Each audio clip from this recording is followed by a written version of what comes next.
گفتی بچه فلانی تتو داره، بچه خودت تتو کار شد. گفتی دختر فلانی شبا دیر میاد خونه، دختر خودت که اصلا خونه نیومد.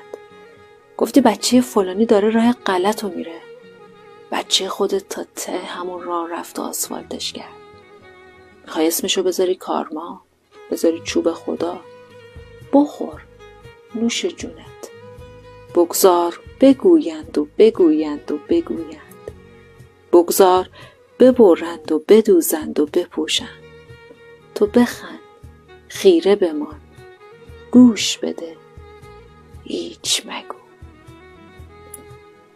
گفتی بچه فلانی تتو داره، بچه خودت تتو کار شد. گفتی دختر فلانی شبا دیر میاد خونه، دختر خودت که اصلا خونه نیومد.